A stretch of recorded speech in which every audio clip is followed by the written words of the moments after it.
네, 오늘 성경 말씀 보시겠습니다. 사도행전 9장 26절부터 31절까지 말씀입니다.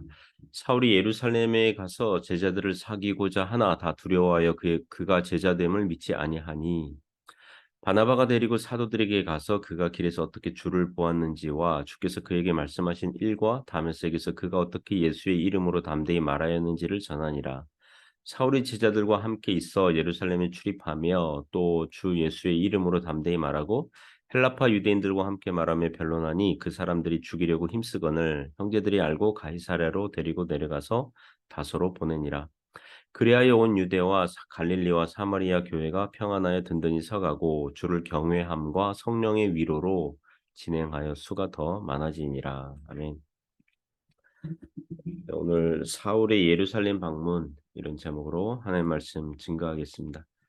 오늘 성경 말씀은 사울이 다메섹을 떠나서 예루살렘을 방문하였으나 예루살렘 제자들이 그의 회심을 처음에는 믿지 못하였다가 바나바의 주선과 추천으로 사울의 회심을 믿고 받아들이고 사울은 예루살렘에서도 전도하였고 핍박을 받아서 그의 고향 다소로 이동하는 그런 대목이 나옵니다. 몇 가지 교훈을 통해서 은혜를 나누고자 합니다. 첫째 교훈은 신자들에게는 좋은 믿음의 친구와 동력자가 필요하다는 것입니다. 26절, 27절이 교훈합니다. 26절에 사울이 가서 이렇게 예루살렘으로 갔다고 합니다. 갈라디아서 1장의 내용과 같이 종합해서 보면 사울은 다메섹 도상에서 회심하고 곧바로 약 3년 정도를 아라비아로 갑니다. 성경학자들은 사울이 아라비아에서 주로 묵상과 개인 성경 공부에 주력했을 것이라고도 하고 또 아라비아 마을 사람들에게 복음을 전했을 거라고 추정합니다. 그리고 아라비아에서 다메섹으로 다시 돌아와서 복음 전도하다가 다메섹을 다스리던 아레다 왕, 이 고린도후서 11장 32절에 나오죠. 아레다 왕과 유대인들의 합작으로 사울을 죽이려고 하니 이제 사울은 다메섹 성벽을 통해서 이제 나온 적이 있습니다. 바로 직전 본문이죠. 그리고 그 길로 예루살렘으로 간 것입니다. 사울은 예루살렘에서 제자들과 사귀고자 했다 그래요. 사귀고자. 제자들을 사귀고자 하나 사귀고자 했습니다. 성도의 교제하기를 원했습니다. 여기서 우리가 주의 깊게 봐야 될 것이 무엇이냐 하면 사울이 자신의 회심과 사도의 소명을 예루살렘에 있는 12 사도들에게 허락을 받거나 확정을 받거나 추임받으려는 게 아니었어요. 사귀고자 한 거예요. 사울은 자신의 사도됨의 권위와 출처가 사람이 아니라 오직 주 예수 그리스도의 계시라고 믿고 있었습니다. 사람들로부터의 인정이나 사도로서의 그 어, 공식적인 허락 이게 아니라 성도의 교제를 위해서 간 것입니다. 사울은 자신의 이 사도됨의 권위와 출처가 사람이 아니라 오직 예수님의 계시로부터 왔다고 믿고 있었습니다. 사울은 제자들과 사귀면서 12 사도 사귀면서 성도의 교제를 하려는 이유가 뭐냐 하면 12 사도만의 특징과 장점이 있거든요. 12 사도들은 예수님의 공생의 시절에 동고동락하면서 예수님과 여러 가지 에피소드들을 가지고 있습니다. 그걸 들으면서 은혜 받기를 원한 거죠. 고린도후서 11장 보면 사도 바울이 주께서 잡히시던 밤에 있었던 성찬식 사건을 언급하거든요. 그렇게 언급할 수 있었던 이유는 예수 그리스도의 계시도 있었고 또 12 사도들과 사귀면서 듣고 확인하고 하는 좋은 믿음의 교제가 있었기 때문이죠. 그러나 예루살렘 제자들은 처음에는 그러니까 아마도 12 사도들은 물론 다른 교인들은 사울을 두려워하여 그의 제자됨을 믿지 아니하였다고 합니다. 아마도 상식적으로 생각할 때 약 3년 전에 예루살렘에서 스데반 순교를 시작으로 해서 심한 핍박과 박해가 일어났을 때 제일 선두에 섰던 행동대장이 사울이었거든요. 그리고 약 3년 만에 예루살렘에 나타났는데 나타나서는 자기가 예수님의 제자가 됐고 사도가 되었고 막 이런 말을 하니까 도무지 믿을 수 없었던 거죠. 왜냐하면 사울이 혹시 예루살렘 교인들을 다시 핍박하려고 회심한 척 해서 스파이, 정보원, CIA와 같은 그런 활동하는 것은 아닌가 이렇게 의심을 하게 된 거죠.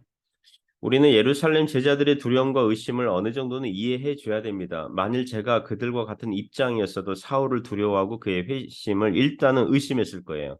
이것은 약간 다른 주제이지만 오늘날 새신자가 교회에 들어오면 곧바로 세례를 주지 않습니다. 아무리 그가 믿는다고 하고 예배 참석하더라도 약 6개월 정도의 학습과 배움과 검증의 시간을 둡니다. 교회 출석하고 약 6개월이 지나서 학습 문답을 행하고 그가 신앙이 있다고 판단되면 학습 교인으로 받아들이고 그리고 다시 6개월 시간을 두고 그 새신자를 지켜보면서 우리가 교회 출석 약 1년 기간 정도는 이렇게 검증의 시간을 이렇게 통과하는 거죠. 그래서 세례를 받을 수 있는지 문답 실시하고 그 사람이 정말 참된 구원의 신앙이 있다고 당회가 판단하면 예배 시간에 전 교인들 앞에서 신앙 고백을 하게 하고 세례를 주는 것입니다. 사울도 예루살렘 제자들에게 사울의 회심을 믿을 수 있는 증거들과 이 추천자, 보증인이 필요했던 것입니다. 이때 등장하는 이가 있었으니 바로 바나바입니다. 바나바는 이전부터 사울을 어느 정도 알고 있었던 것 같아요. 다메섹에 거주하는 제자들을 통해서 사울의 회심을 인지하고 있었을 거고 사울을 직접 만나서 그의 회심 사건에 대해서 들어봤을 것입니다. 다른 제자들은 두려워하여 사울 만나기를 꺼려할 때에 바나바는 이제 사울을 직접 만나서 그의 회심 사건을 들어봤겠죠. 그리하여 바나바가 보조인과 추천인으로서 사울을 대동하고 사도들을 찾아갔고 사울이 길에서 어떻게 주를 보았고 주께서 그에게 말씀하신 일 다메섹에서 그가 어떻게 예수의 이름으로 담대히 말하였는지를 전합니다. 그리하여 사도들이 바울을 형제로 받아들일 수 있었던 것입니다. 사울이 다메섹에 있었을 때는 아나니아라는 제자가 보조인과 추천인 역할을 하였고 예루살렘에서는 바나바가 그 역할을 한 것입니다. 하나님께서는 한 사람만 사용하시는 것이 아니라 여러 사람, 다양한 사람 다 사용하시는 줄 믿습니다. 이런 것이 만남의 축복이죠. 우리는 성도들은 서로가 서로에게 좋은 믿음의 친구들과 동력자 될 수 있기를 바랍니다. 두 번째 교훈은 신자는 전도가 생활이 되어야 한다는 것입니다. 28절부터 30절에 교훈합니다. 사울이 제자들과 함께 있어 예루살렘에 출입을 합니다. 갈라디아서 1장을 보면 약 2주간 보름 정도 예루살렘에 머물렀습니다. 딱 2주간 머물렀어요. 이때가 1차 예루살렘 방문인데요. 이때 사울은 베드로와 주의 형제 야고보 정도 만났고 다른 사도들은 만나지 못했다고 합니다. 아마도 다른 사도들은 뭐 갈릴리나 예루살렘이 아닌 뭐 유대와 갈릴리 그런 지역에서 복음 전도하는 일을 하고 있었겠죠. 29절에 사울은 또 주 예수의 이름으로 담대히 말하고 헬라파 유대인들과 함께 말하며 변론하니 그 사람들이 죽이려고 힘쓰는 일이 발생합니다. 사울은 방금 전에 다메섹에서 예루살렘에 오게 된 이유가 방금 전에 다메섹에서 복음 전도하다가 죽을 뻔했거든요. 사람들이 죽이려고 했어요, 사울을. 다메섹에서 예수님의 이름으로 전하다가 죽을 뻔했으니 심리적으로 이제 복음 전도 중단하고 정신적으로 쉬고 싶고 좀 안전하게 평안하게 지내고 싶은 그게 어떤 본성적인 게 있거든요. 그러나 예루살렘에서도 즉시 담대하게 복음을 전하였다는 것입니다. 이거 주님이 주신 사명 아니면 할 수 없는 거거든요. 주로 어디서 전했습니까? 헬라파 유대인들과 함께 말하며 변론했다 그래요. 헬라파 유대인들이 누구입니까? 해외에서 자라는 유대인들이 예루살렘에 귀국하여 자기들만의 회당을 만들고 유대 종교 생활을 하고 있던 자들입니다. 이런 사람들이 해외에서 고국으로 왔고 유대 종교 자부심을 가지고 있기 때문에 유대 종교의 열렬한 추종자들이에요. 제가 몇 뉴스를 잠깐 봤는데 예루살렘에서 기독교인들이 예루살렘 방문해서 그 십자가 들고 그 행진을 할 때가 있거든요. 그 예루살렘에서 그, 그 십자가 가는 길 그 코스를 이제 십자가 들고 이렇게 행진하는 그런 여행객 무리와 이제 정통 유대인들, 정통 복장하는 유대인들이 이제 길에서 서로 만난 거죠. 그러니까 막 침뱉더라고요. 어떤 사람들은 정통 유대인들은 기독교인들을 향해서 침뱉고 또 40대 미국인 유대인 신자겠죠. 예루살렘 방문해 가지고 그 어떤 그 조각상 고대 로마 시대에 만들었던 조각상 이게 2점을 이제 박살내 가지고 그 연행된 왜 박살내냐 이거 우상 숭배다 이러면서 그러니까 본토 유대인들보다 해외에 있는 유대인들이 본토에 와서 더 열성적인 유대 종교 열렬한 추종자들이 되는 거죠. 그리고 사도행전 6장에 보면 스데반이 고발당한 이유가 바로 이 헬라파 유대인 회당에서 복음 전하다가 고발을 당하고 공회 법정에 넘겨져서 순교를 당한 것입니다. 약 3년 전에 사울은 스데반을 죽이는데 앞장섰던 사람들이에요. 앞장섰던 사람이에요. 이 헬라파 유대인들과 그들의 회당은 사울도 전에 다녔었고 그리고 그 회당에는 사울도 아는 사람들이 꽤 있었을 겁니다. 헬라파 유대인들 입장에서는 깜짝 놀랐겠죠. 한때 자신들의 행동 대장격으로 활동하던 사울이 유대교의 최고의 변절자 배신자가 되어서 나타나서 한때 지가 핍박했던 나사렛 예수의 도를 전하고 있으니 충격받았겠죠. 복음서에서 예수님께서 말씀하셨습니다. 선지자는 자기 고향에서 환영을 받지 못한다고 그랬어요. 사울도 마찬가지예요. 헬라파 유대인들에게 환영받지 못했고 헬라파 유대인들은 사울을 죽이려고 힘쓰게 되는 거죠. 우리는 사울을 보면서 죽기를 각오하고 주 예수의 은혜의 복음을 전하는 일을 마치려 하면은 자기의 목숨을 조금도 아끼지 않는다, 돌아보지 않았다. 이제 그 사도행전 후반에 보면 그런 고백하거든요. 물론 그 어, 사울을 죽이려는 시도들을 보고 확인했을 때는 그 자리를 피할 수 있으면 피하는 것이 그 다음 기회를 도모할 수 있는 것이고요. 그리고 그게 지혜와 상식에 속한 거죠. 아무데나 죽으면 죽으리다 이게 적용하면 안 돼요. 정면 돌파할 게 따로 있고 피해서 우회 도로로 가야 할 게 따로 있는 거예요. 이것은 믿음 안에서 지혜와 상식을 사용하는 문제인 것입니다. 그리고 사도행전 22장 보면 이때 사도 바울의 어, 그 유대인들 앞에서 간증할 때에 그 당시 예루살렘에 있었는데 기도 중에 환상 중에 주님께서 속히 예루살렘에서 나가라. 그들은 너의 말을 듣지 않을 것이다. 이러면서 피하도록 이렇게 지시한 것을 알 수가 있습니다.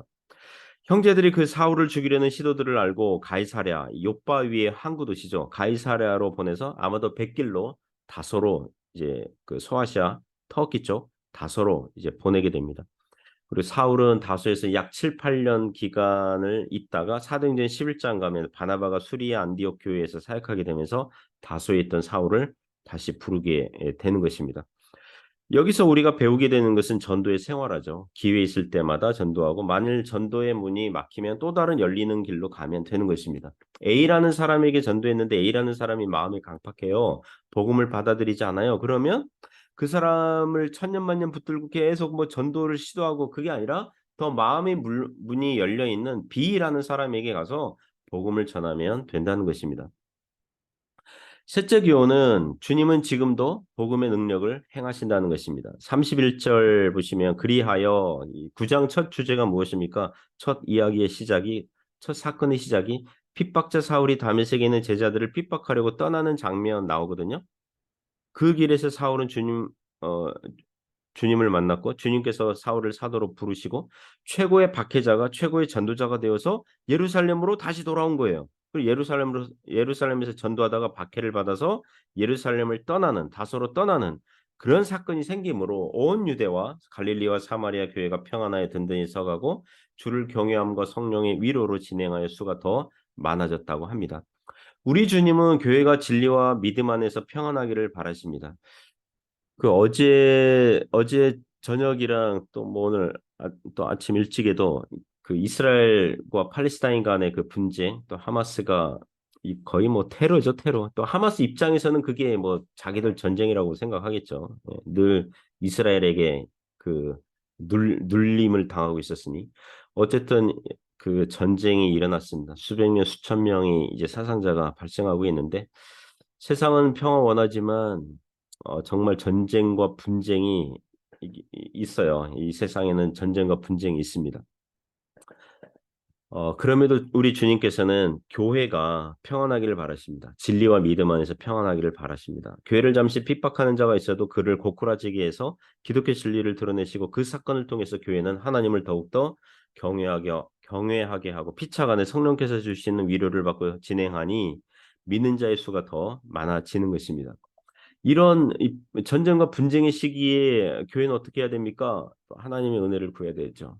그곳에 어, 그 전쟁을 통해서 단지 분쟁이 없는 평화가 있게 하소서 이것은 무슨 꼭 이상적인 뭐 그런 거고요. 전쟁과 분쟁은 죄의 결과고요.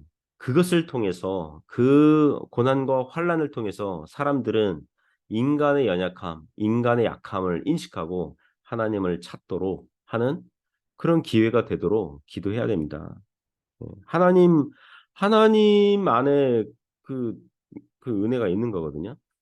오늘날 한국 교회가 점점 줄어들고 청년들과 어린이들이 줄어들고 주일학교 없는 교회가 많아지고 있다고 하지 않습니까? 기도하고 있습니다. 무엇을 기도합니까? 다시 한번 한국 교회 참된 부흥의 바람이 불어오게 하소서.